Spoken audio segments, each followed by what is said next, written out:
Olá pessoal, bom dia, boa tarde, boa noite, sejam bem-vindos ao canal Onda Espírita. Meu nome é Carlos Rangel e nós estamos aqui mais uma vez para trazer um estudo do livro Cartas de uma Morta. Hoje, especificamente, dos capítulos 76, 77 e 78, em continuidade aos estudos que vimos fazendo aí todas as terças e sextas-feiras, como é do conhecimento daqueles que nos seguem. Hoje, nesses capítulos, nós vamos estudar algumas coisas interessantes, nós vamos comentar, refletir sobre algumas coisas bastante interessantes. O primeiro capítulo que nós vamos comentar tem como título A Aura da Terra e a Ligação da Humanidade aos Planos Invisíveis. E é muito interessante porque no capítulo anterior, Maria João de Deus, que é a mãe do Chico Xavier, ela que é o espírito que se intitula Cartas, no livro Cartas de uma Morta, se intitula como a Morta, né? Ela é que dá os recados, faz as cartas, elabora as cartas para o Chico Xavier. E o Chico Xavier, compilou, juntou todas essas cartas e promoveu a publicação desse livro. Então ela manda para nós diversas mensagens, notícias da experiência dela no mundo espiritual. Por isso que é muito interessante o estudo desse livro. E nesse capítulo que fala sobre a aura da Terra, Maria João de Deus vem nos dizer o seguinte, né, que antes ela tinha visitado, conforme o último estudo que nós fizemos, ela tinha visitado o lar terreno, né, porque hoje, naquela época que ela mandou essa carta, ela era desencarnada. Ela foi visitar o lar terreno dela. Aí, saudosa, vendo todos os seus entes queridos e tal, ela teve ali uma experiência.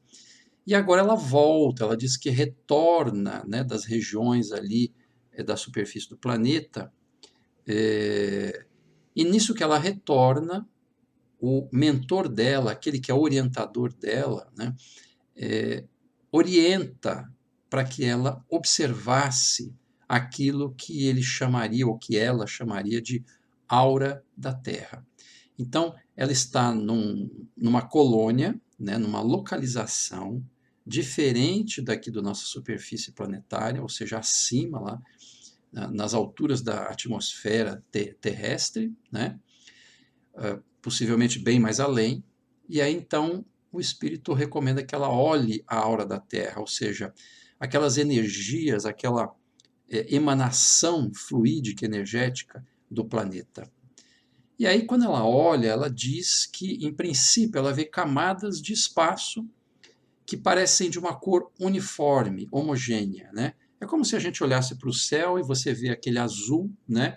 Eventualmente as nuvens, né? E aquilo é homogêneo, aquele azul do céu é homogêneo, é uma coloração só, que eventualmente você tem um colorido um pouco mais claro, um pouco mais escuro, dependendo dependendo dos raios solares, dependendo da poluição do local, né? Enfim. E ela vê então essas cores homogêneas. Aí o guia dela, esse espírito orientador dela, diz o seguinte: busca ver como a humanidade se une pelo pensamento aos planos invisíveis.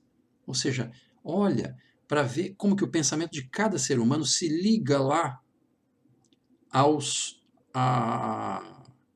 planos invisíveis, ou seja, a dimensão daqueles que eventualmente estão desencarnados, né? E aí então ele recomenda que ela olhe os detalhes. E ela faz isso. Ela fixa atentamente aquele quadro que ela vê. Porque, pessoal, a gente tem que imaginar o seguinte: nós aqui encarnados, nós temos os nossos sentidos muito, muito, muito pobres, né? Muito restritos. No mundo espiritual, conforme você vai evoluindo, vai avançando nas suas capacidades, você ganha uma expansão da sua percepção, né? Então, na medida que ela fixa na orientação do guia dela, ela fixa aquela localização que ela está olhando, né? Ela começa a notar filamentos que ela chama de estranhos, em posição vertical, ou seja, vindos da superfície da Terra para cima, né? E esses filamentos, como se fossem espécie de raios, né? eles se entrelaçavam nas vastidões de todo aquele céu, né, toda aquela abóbora, em volta daquela abóbora celeste, né, ela se entrelaçava, mas sem se confundir. Então são milhares de raios de pensamento que não se confundiam ao olhar atento dela. Eu vou trazer aqui algumas cenas para a gente tentar, de alguma forma, exemplificar um pouco isso que nós estamos falando. Então, primeiro eu trouxe essa figura, né, vocês percebem, é o planeta Terra, e a volta tem como se fosse uma aurazinha azulada, não é?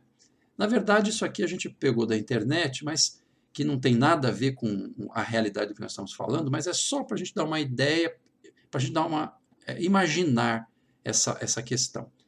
Então a aura é como se fosse essa emanação que vocês estão vendo, azulada à volta do planeta Terra, né? Muito bem. A outra coisa que eu trouxe foi outra figura que nós trouxemos também da internet, só para exemplificar, a criatura ali em prece, rogando a Deus e emitindo uma série de raios. E vamos imaginar que essa iluminação toda à volta dela, dessa figura aí que estamos mostrando, que é como se fosse a emanação de raios de pensamento dela. Pessoal, é só ilustrativo, é para a gente ter uma noção, uma ideia.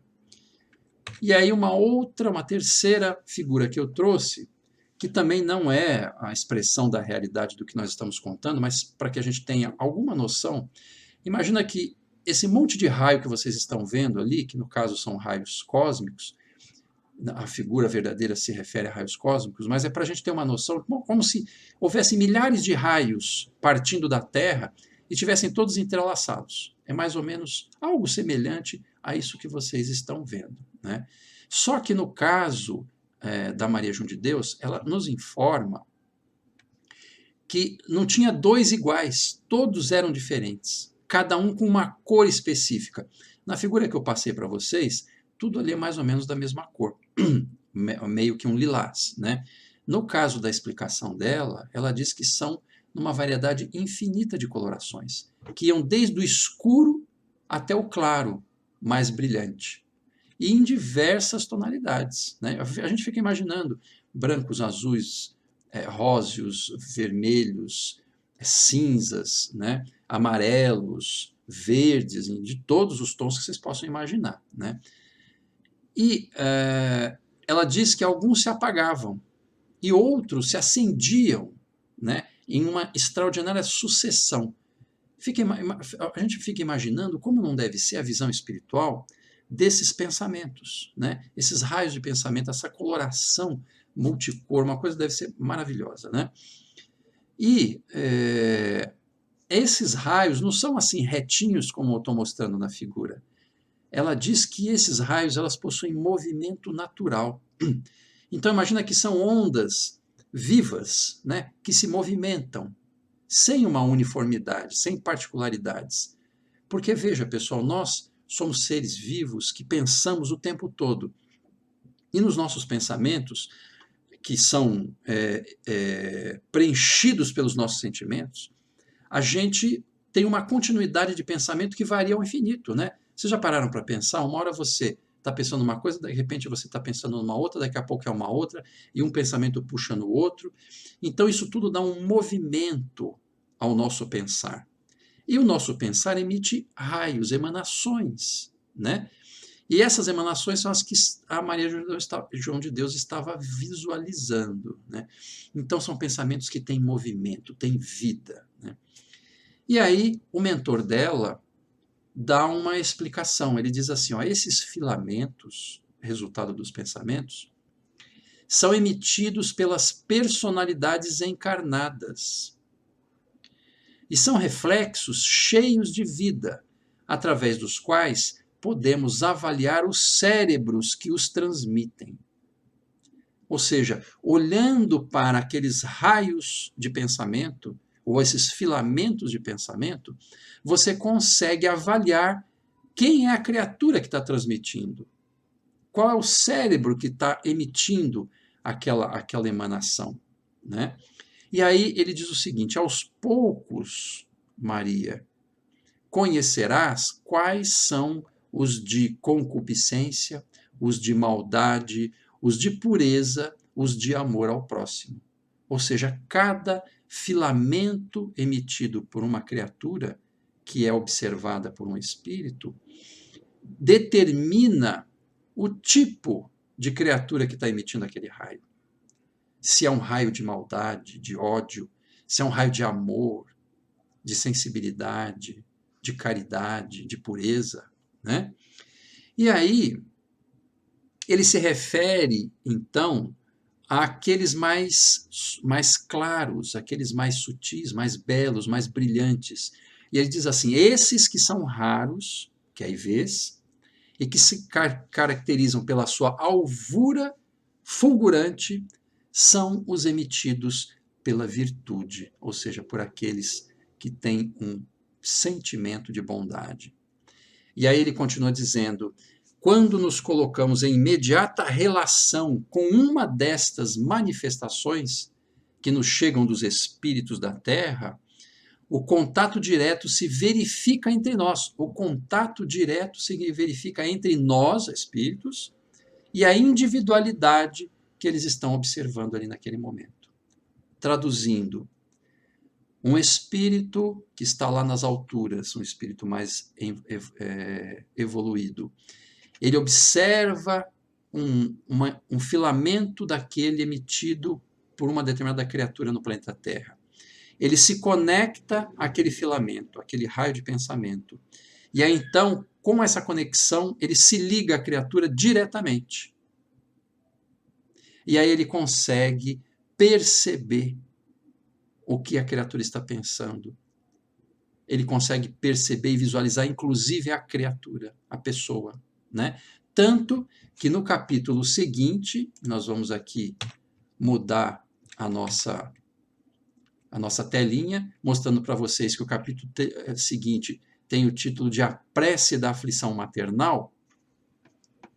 Maria João de Deus vai nos dizer o seguinte, que olhando aquele cenário todo, daqueles filamentos infinitos, aquele monte de raios de pensamento, ela se vincula a um deles, porque ela sente uma curiosidade, depois do comentário do mentor, uma curiosidade em entrar em relação com um daqueles pensamentos que ela chama de luminoso. Aquele pensamento luminoso seduzia ela de algum jeito, seduzia no bom sentido, né? E ela abandonou então todos os outros filamentos que ela visualizava e se concentrou apenas naquele único, né? E uma vez que ela fixou a atenção naquele filamento, ela começou a se envolver naquela irradiação simpática do traço de luz clara e brilhante que ela estava olhando. Então ela começou a ouvir uma voz que parecia longínqua. E aí, sintonizado naquele filamento, ela começou a ouvir o seguinte, alguém dizer, meu Deus, atende ao meu coração de mãe desamparada. Se falta a mim e aos meus filhos a proteção do mundo, não vos falte a tua providência misericordiosa. Valha-me neste vale de lágrimas a tua bondade infinita, ó Pai que estás nos céus. E aí então ela continua recitando e fazendo a oração do Pai Nosso. Maria João de Deus, então, ouvindo essa prece comovedora, ela viu a mulher que exarava aquela prece. A mulher estava ajoelhada e banhada em pranto. Então ela se fixou naquele filamento de pensamento, ao ponto de visualizar a mãe que fazia aquele pedido. E num átimo de tempo, ou seja, imediatamente, por intermédio dessa extraordinária interligação de pensamentos, ela pôde saber a razão daquelas lágrimas, das suas preocupações, que na verdade ela diz aqui que eram amargos os sofrimentos daquela mãe.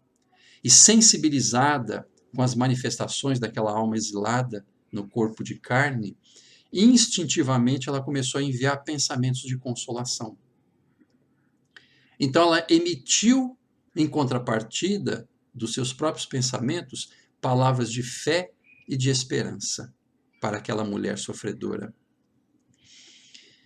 E a mulher, como se estivesse pressentindo aquele pensamento de Maria João de Deus, ela começou a apresentar um olhar cheio de um estranho brilho.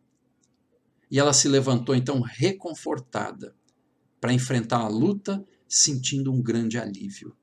Ou seja, aquela mulher, aquela mãe sofredora, ela ouviu a intercessão de Maria João de Deus, que naquele instante era um anjo divino atendendo a rogativa da mulher.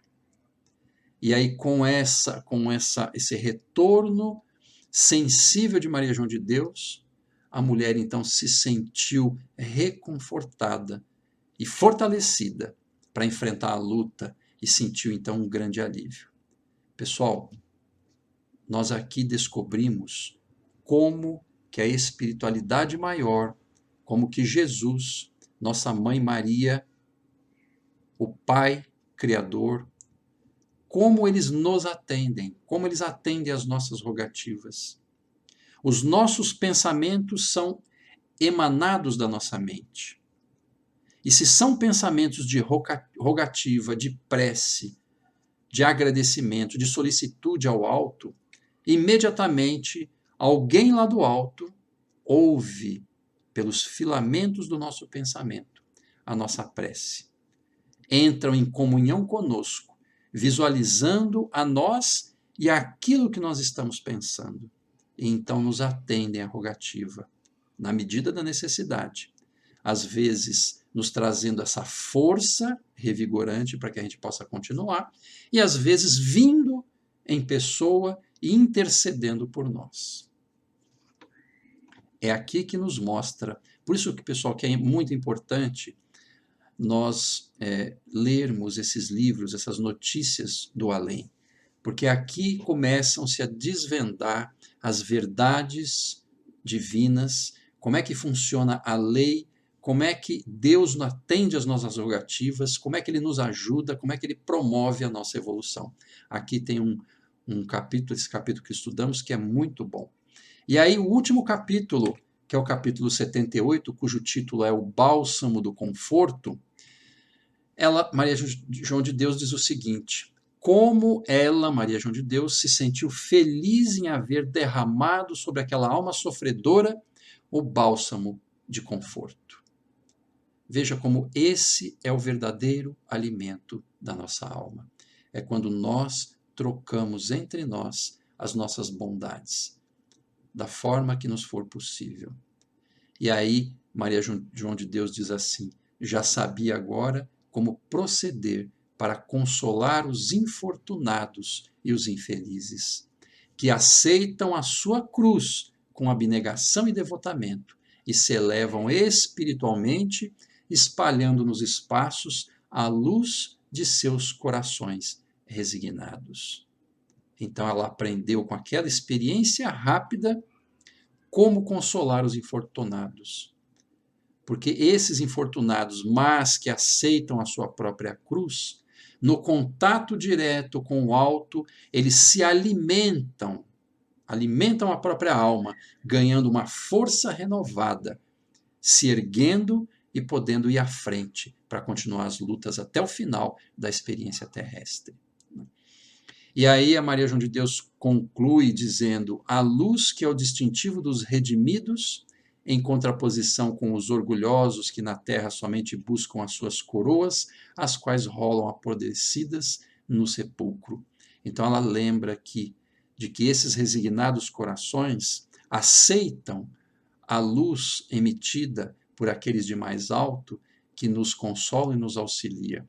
E esse é o distintivo dessas criaturas que são redimidas na medida que vencem as próprias lutas.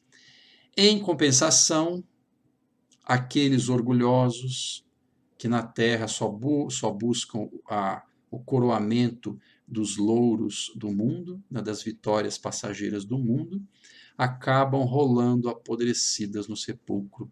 O que significa isso, né? Essas coroas, você coloca a coroa da vitória do mundo, mas depois que você morre, que o seu corpo morre, essas coroas ficam apodrecidas no sepulcro, porque você não leva nada dessa terra?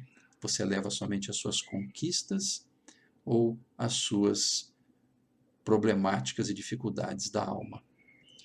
Que nós possamos conseguir levar as nossas vitórias, as nossas boas conquistas.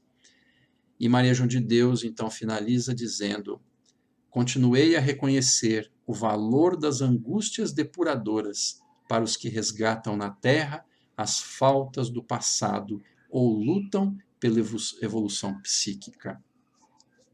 Maria João de Deus aqui reconhece o valor das nossas lutas. Pode parecer estranho dizer isso, mas as lutas, as dificuldades, as dores que nós passamos aqui na Terra, são elas as depuradoras da nossa alma. São elas que nos fazem nos tornar pessoas melhores. Porque, infelizmente, o mais comum é que nós, seres humanos, quando estamos em períodos de bonança, períodos de felicidade, a gente esquece de Deus, esquece da nossa tarefa, esquece do bem e às vezes a gente se atola fazendo coisas erradas ou perdendo tempo. Aí vem a dor. A dor nos lembra de algo maior. Nos faz nos conectar com as coisas verdadeiras e essenciais do alto. E aí então é quando nós vamos sensibilizando a nossa alma. E na medida que nós vamos sensibilizando a alma, nós vamos nos transformando em pessoas melhores. Por isso que ela diz que, reconhecendo que as dores constituem de fato os imperecíveis tesouros do mundo, por incrível que pareça, as dores são os imperecíveis tesouros. É fácil falar, difícil vivenciar esses tesouros esse tesouro chamado dor. Entretanto, inevitavelmente, nós precisamos acabar aceitando que a realidade é que quando a dor bate na nossa porta, nós, ou pelo menos a maioria de nós, nos ajoelha e ergue uma prece a Deus, aos céus, e nós então entramos em comunhão com os verdadeiros desígnios do Pai. Afinamos a nossa alma e conquistamos a vitória quando a gente vive isso de forma resignada e com fé e com confiança, nós então conseguimos conquistar a verdadeira vitória, que é a vitória de quem passa pela terra resignado, cheio de fé, cheio de luz, cheio de crença de que o Pai é um Pai de amor, que nos visita sempre, nos dando força e nos impulsionando para o melhor. E que depois da vida aqui na Terra é que nós colhemos a verdadeira felicidade, e não nesse planeta que ainda é um planeta de provas e expiações.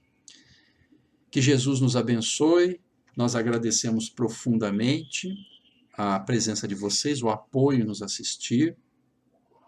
Nós vamos lembrando, né, que a gente coloca o estudo do livro Cartas de uma Morta sempre todas as terças e sextas, e nós estamos a meio do estudo desse livro.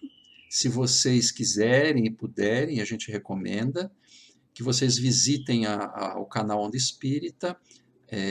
Nós temos playlists diversas, com vários estudos, não só do Cartas de uma Morta, mas nós temos aulas, nós temos estudo de evangelho, nós temos estudo de alguns livros, e nesse canal vocês vão encontrar o estudo do livro Cartas de uma Morta desde o primeiro capítulo. Então a gente agradece mais uma vez, fiquem com Deus e até mais.